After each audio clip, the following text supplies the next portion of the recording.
तमगा नामक कर हटाया, तमगा नामक कर हटाया, शराब ना पीने की, तमगा नामक कर हटाया, शराब ना पीने की, शराब ना पीने की, कस्में खाई, शराब ना पीने की कस्में खाई, सोने चांदी के बर्तन तोड़े, फुल नौटंकी, सोने चांदी के बर्तन तोड़े। नेक्स्ट, खानवा युद्ध को, खानवा युद्ध को जिहाद, जिहाद का मतलब क्या होता है? धर्म युद्ध, जिहाद धर्म युद्ध घोषित किया, धर्म युद्ध घोषित किया, घोषित किया, तथा युद्ध जीतने के बाद, युद्ध जीतने के बाद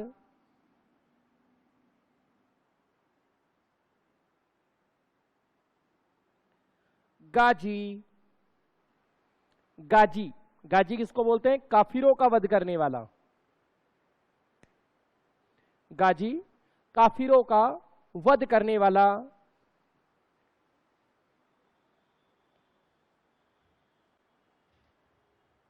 की उपाधि धारण की, की उपाधि धारण की। अब ये जो आपने लास्ट की 2 लाइन लिखी है ना, जिहाद और गाजी, इसके पीछे इसने कंसेप्ट बताया क्या? कि भाई खंडार से उसने 200 मुसलमान परिवारों को उठाया था, मैं इसलिए आया हूं और मैं तो अपने धर्म के लिए लड़ रहा हूं, भले ही तुम लोग मेरा साथ ना दो, लेकिन मैं लड़ूंगा, अकेला लड़ूंगा धर्म के नाम पे, घबराओ मत। अगर अल्लाह के पास चला भी गया तो कोई दिक्कत की बात नहीं है। और सैनिकों में यूं फुल जोश भर दिया कि भाई लड़ेंगे। अब आपको पता है जोशीला व्यक्ति तो कुछ भी कर लेता है, कर लेता है ना, जोशीला भी बोला है मैंने। और आपके जोश को देख के मुझे वास्तव में लग रहा है रे भाई आगे लिखो, हो गया।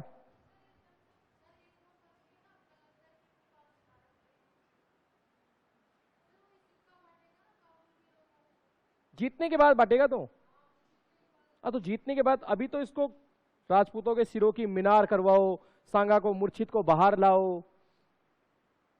लिख लो, युद्ध जीतने के बाद, लिखो लिखो, युद्ध जीतने के बाद बाबर ने कलंदर, ये सिक्का है भाई, कलंदर सिक्का बंटवाए, सिक्के बंटवाए। हाँ, चांदी का सिक्का होता था, कलंदर चांदी के सिक्के बंटवाए।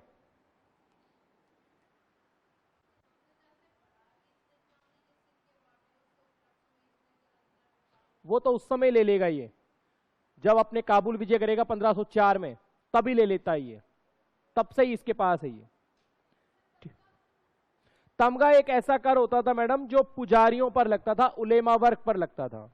समझना कि पहले के समय में राजा महाराजाओं के साथ में ये जो पुजारी वर्ग के जो लोग थे वो भी साथ रहते थे।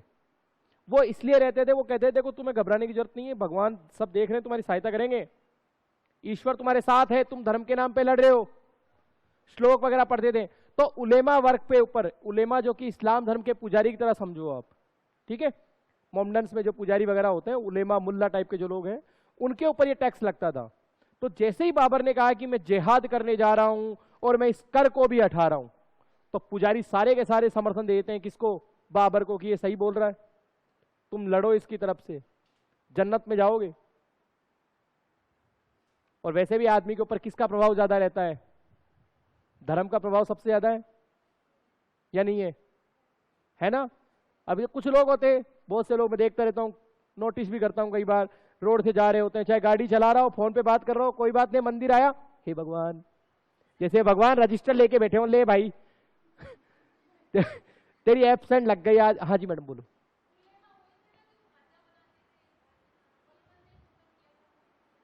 मैडम मैं कह रहा हूँ आप इसको पुजारी टाइप से समझो, बस पुरोहित वर्ग समझ लो इसको, कि जो मुल्ला टाइप के लोग हैं जो नीति निर्माण करते हैं धर्म संबंधी। ऐसा तो कहीं नहीं पढ़ा हमने, या आपने मतलब सुना है कि पढ़ा है? पढ़ा तो नहीं है, ये तो पक्का है कि इतिहास की किसी किताब में नहीं लिखा है ऐसा।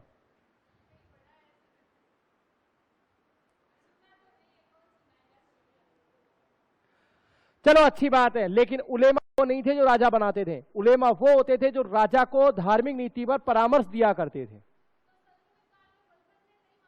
हाँ नहीं मानी, अलाउद्दीन खिलजी ने भी नहीं मानी, मोहम्मद बिन तुगलक ने भी नहीं मानी। बट फिर वही बात, कैसे मान लूं? बनाते नहीं बनाते थे, केवल एडवाइजर के रूप में मानो आप, एडवाइजर सलाहकार के रूप में। अब एडवाइस का मतलब तो होता माने तो माने, नहीं भी माने, लेकिन जिसने राजा ही बना दिया तो वो उसको हटा भी तो सकते हैं। जब मान लो सुल्तान अगर उसकी बात नहीं माना तो हटा दो, जैसे आपके पास में डेमोक्रेसी है, कोई आपकी बात नहीं मान रहा है तो अगले चुनाव में हरवा दोगे आप उसको, लेकिन वहां तो पूरा राजतंत्र है।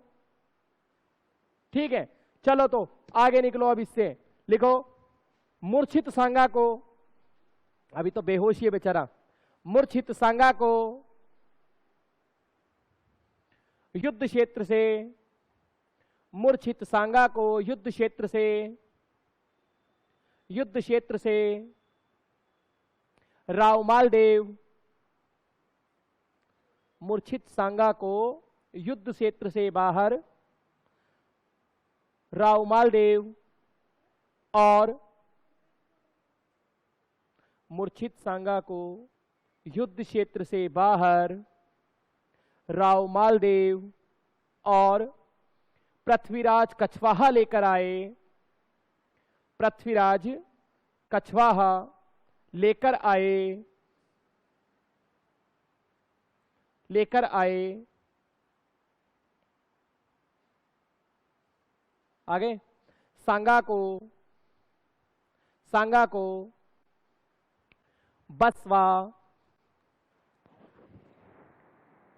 मैडम आएगी बता देगी, सांगा को बसवा दौसा में,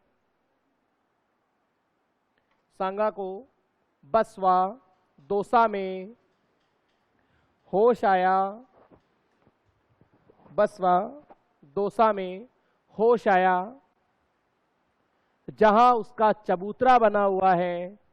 हाँ, जहां उसका चबूतरा बना हुआ है। अब यहां पे चबूतरा बनवा दिया किसी ने?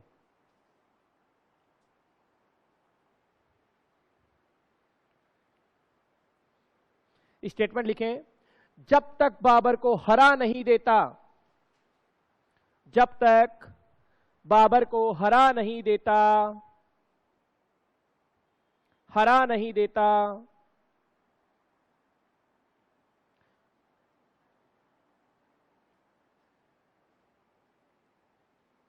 चार बजे तक लेनी है पक्का ना?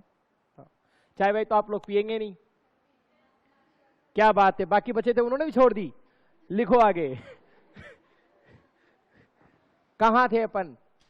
हाँ, जब तक हरा नहीं देता तब तक मेवाड़ की पवित्र भूमि पर, मेवाड़ की पवित्र भूमि पर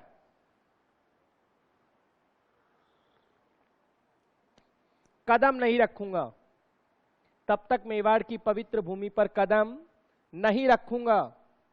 तो फिर कहां गया ये? हाँ जी, स्टेटमेंट बाबर ने कहा, सांगा ने कहा है। यहां से सांगा, लिखो लिखो, यहां से सांगा रणथंबोर गया, यहां से सांगा रणथंबोर गया,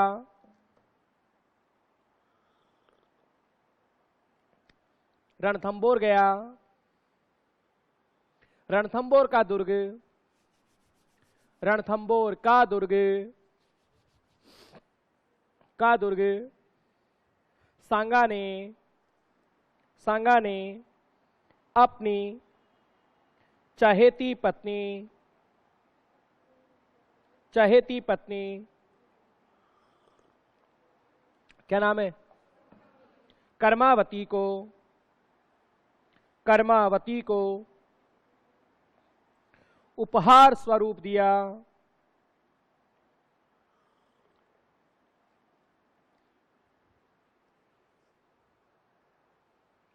उपहार स्वरूप दिया, दे दिए। नेक्स्ट, जनवरी 1528 में, जनवरी 1528 में 28 1528 में सांगा को चंदेरी के मेदिनी राय, चंदेरी के मेदिनी राय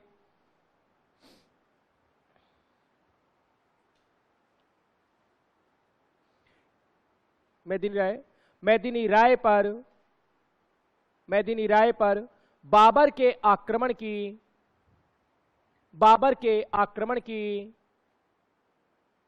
सूचना मिली।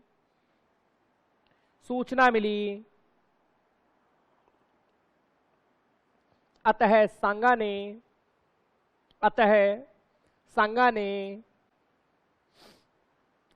ने इरीच के मैदान में शिविर लगाया।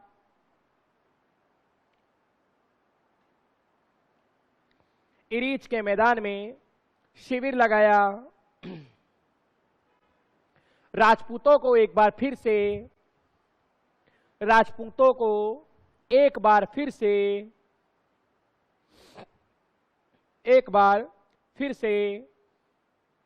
आमंत्रित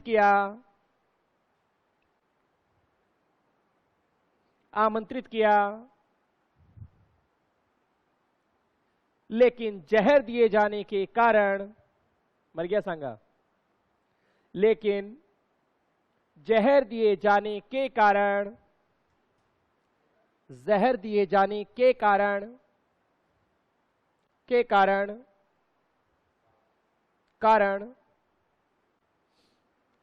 सांगा की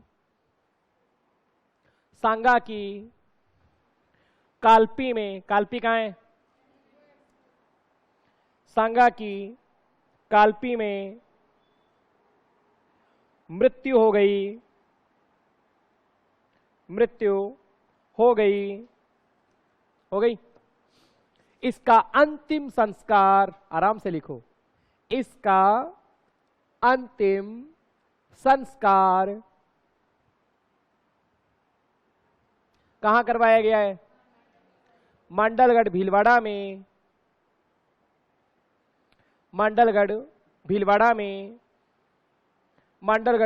में किया गया तथा मंडलगढ़ में ही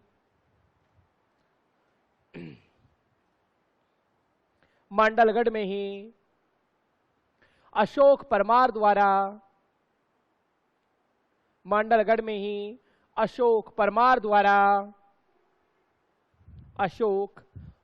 द्वारा 8 खंभों की छतरी, कितने खंभों की? 8 खंभों की छतरी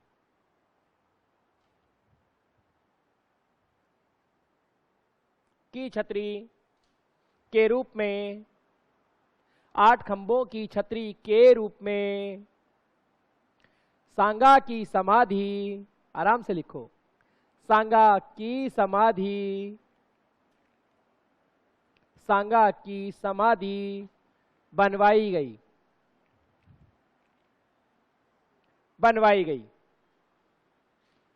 घबराओ मत, हम 4 बजे तक आपके साथ हैं, ठीक है? तो बिल्कुल भी चिंता मत करो, महाराणा प्रताप नहीं आएंगे, 100% आएंगे, यकीनन आएंगे। और आज तो उनका दिन है ना? और ये महाराज तो हो गए, कितने अच्छे महाराज थे, ठीक है? अब 2-4 कुछ स्पेशल बातें हैं, जैसे पहले सुन लो, बाद में लिख लेना, हाँ, क्योंकि जब आपका हाथ चलता है तो फिर मेरा मन ये करता है फटाफट लिखवा दे, कलेश काट, सुपड़ा काट, हाँ फटाफट, समझ गए? और जब आप ये सुनते हो तो ऐसा लगता है कि 2-4 बातें और बताओ इनको। जैसे कि महाराणा सांगा के साथ में इस युद्ध में 2 राजकीय इतिहासकार थे, जैसे आप सब सुनते हैं कि हल्दीघाटी युद्ध का प्रत्यक्षदर्शी इतिहासकार बदायूनी, ठीक वैसे ही मेवाड़ की ओर से भी 2 व्यक्तियों ने भाग लिया था जो इतिहास लेखन का कार्य करते थे। एक तो थे वागेश्वर और एक थे पंडित अक्षयनाथ। वागेश्वर और पंडित अक्षयनाथ। एक आपको पिछली कक्षा में प्रश्न दिया था जिसका उत्तर आपको कल दिया था, एक प्रश्न आज आपको फिर दूंगा। समझ गए?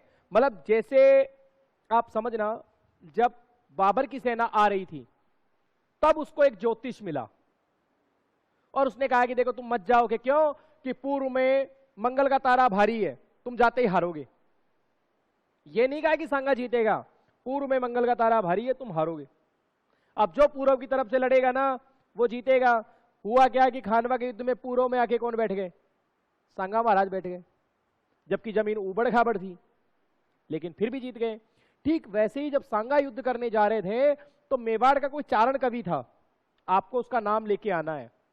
उसने सांगा को यह कहा था कि तू जीत के आएगा 100% पक्का। सांगा ने कहा अगर जीत गया ना तो आधा मेवाड़ तेरा, जा। वो जीता नहीं, उसने दिया नहीं। आपको उस चारण कवि का नाम बताना है, खोज के आना। इसको होमवर्क बोलते हैं मेरी भाषा में, गृह कार्य। ठीक है। एक इतिहासकार हुए, अंग्रेज इतिहासकार, जिनका नाम था एल्फिंस्टन। और एल्फिंस्टन महोदय ने क्या कहा है कि राजपूत अंतिम बार एक छत्र के नीचे लड़े हैं। किस युद्ध के बारे में कहा है ऐसा? खानवा के युद्ध के बारे में।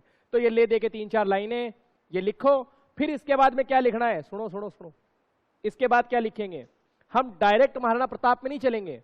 1528 से 1572 के बीच में जो हमारे लिए कोई महत्वपूर्ण बात है जो हमारे कोर्स में आ सकती है, कोई एक आध लाइन, जैसे कर्मावती और बाबर का रिलेशन। तो बाबर अपनी पुस्तक तुज़ुक बाबरी में ये कहता है कि कर्मावती तो मेरी बेटी है, क्योंकि खानवा के युद्ध को बाबर ने अपने जीवन पर एक काला धब्बा माना है, दाग माना है कि भाई मैंने गलत ही लड़ाई कर ली ये वाली तो, और अपनी बेटी मान लिया किसको? कर्मावती को।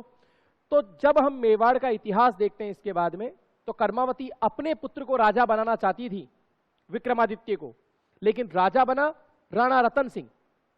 इसीलिए उसने बाबर को यह प्रस्ताव दिया था कि अगर रतन सिंह की जगह तू मेरे छोरे को राजा बना दे तो मैं तुझे रणथंभौर उपहार में दे दूंगी, जा तू भी क्या याद रखेगा किस आदमी से पाला पड़ा है तेरा।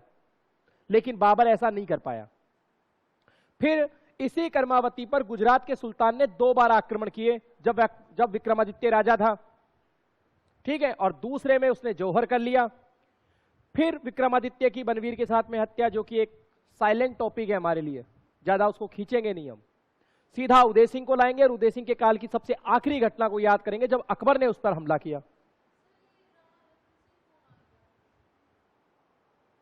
रतन सिंह कौन आया? अभी एक बार 4 लाइन लिखवा दूं, मैं मेवाड़ की वंशावली बनाऊंगा, सांगा के पूरा जो भी इसके परिवार के आदमी ना सारे एक साथ आ जाएंगे। ये सांगा की दूसरी पत्नी धनबाई का पुत्र है। सांगा की 2 पत्नियां थी, एक कर्मावती और एक धनबाई। हाँ, वो तो दासी पुत्र है, वो दासी पुत्र है। बनवीर का नाम लो और पन्नाधाय का नाम नहीं रहो, ऐसा हो सकता है क्या? नहीं ना। कि स्वामी भक्ति की ऐसी मिसाल हमें कहीं मिलेगी क्या? बताओ, नहीं मिल सकती ना। अभी करोगे फोन, बाद में करना। चलो ये लिखो आगे। 3 कक्ष, 3 थोड़ी ना है, 2 ही तो कक्ष। लिखो लिखो, तुम तो लिखो। एल्फिंस्टन के अनुसार, कठिन शब्द आ गया भाई, मैं भूल गया था भाई, कठिन शब्द है ना। इसके अनुसार, एल्फिंस्टन के अनुसार, ये लो देखो रे भाई, हमसे परेशान हो गए भाई। ये कह रहे हैं कितने दिन में पूरा कोर्स करवा दोगे राजस्थान इतिहास का। ये मैंने एक चीज देखी है भाई स्टूडेंट्स की, कोई आप भी अपने ऊपर मत लेना, स्टूडेंट की आदत क्या होती है। जैसे 2-4 शुरू की क्लास लगेगी ना, गुरुजी कुछ नहीं पढ़ेंगे, आप जो लिखवाओगे ना वही पढ़ेंगे, कुछ भी मत छोड़ना, सारा लिखवाना। फिर जैसे लिखवाने लगो, अरे सर कोर्स करवा दो, हो जाएगा मैडम, हो जाएगा। तारीख इन सबको बता रखी ना आपको, तारीख कि अगर 2-2 घंटे मिले तो इसका मतलब यह है कि 1-2 दिन ऊपर नीचे मानना, ये महीना खत्म और राजस्थान इतिहास खत्म। कोशिश तो ये रहेगी कि उससे ही पहले खत्म करवा दें ताकि आपकी भी बीमारी खत्म।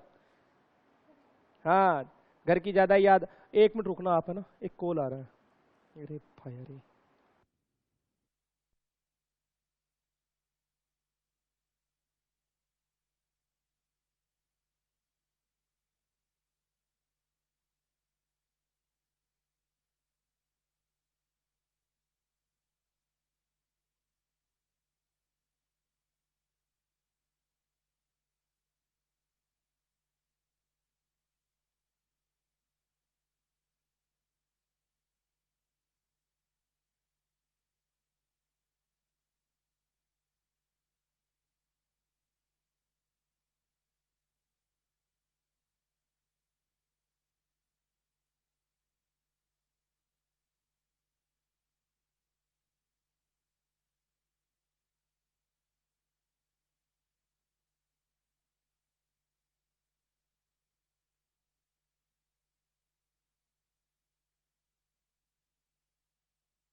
के अनुसार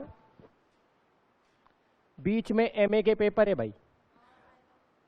नहीं सर, एमए की परीक्षा मैडम आप निश्चित रहो, मैं कह रहा हूं ना आपसे, राजस्थान इतिहास तब होगा जब होना है, पर पूरा होगा। हाँ, लेकिन फिर भी अगर आपको ज्यादा जल्दी है तो मैं करवा देता हूं मैडम, 2-4 दिन में फ्री कर देंगे अपन।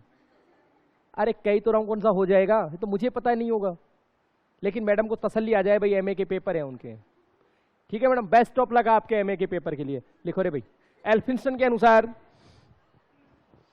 एल्फिंस्टन के अनुसार खानवा युद्ध में, खानवा युद्ध में राजपूत, खानवा युद्ध में राजपूत एक छत्र के नीचे, एक छत्र के नीचे,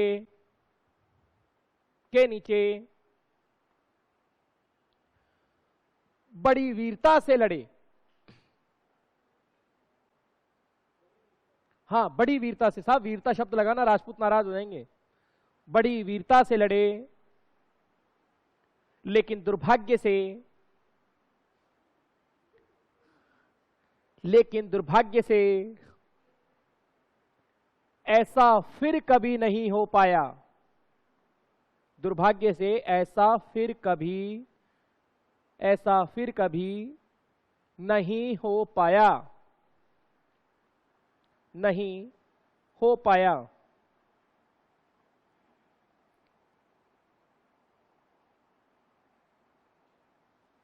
ठीक है, दोबारा कभी नहीं हुआ, उसके बाद एक ही बार हुआ है, मामला वहीं खत्म। आगे लिखो। खानवा युद्ध में, अरे मैडम गलती हो गई, मैडम गुस्से में हो गई, हम बच्चे थोड़ी ना है जो मान जाए, जब होगा तभी होगा कुछ, क्षमा करें मैडम। चलो आगे लिखो। अब मैंने तो मैडम खाली ऐसे लाइटली कहा, आपने तो बात कोई क्या ही बोले, अब बात खत्म। हाँ जी, कहां तक पहुंचे? खानवा युद्ध में सांगा के साथ, सांगा के साथ वागेश्वर और पंडित अक्षयनाथ, पंडित अक्षयनाथ, अक्षयनाथ, वागेश्वर और पंडित अक्षयनाथ मौजूद थे। वागेश्वर और पंडित अक्षयनाथ मौजूद थे। हाँ, कवि के रूप में मैडम, वागेश्वर और पंडित अक्षयनाथ मौजूद थे। ठीक है, क्या और कोई लाइन थोड़ी बताई थी, यही बताई थी ना इनके बारे में। खूब है तो गणा इतना ही। चलो रे भाई, कहां तक पहुंच गए अपन? अच्छा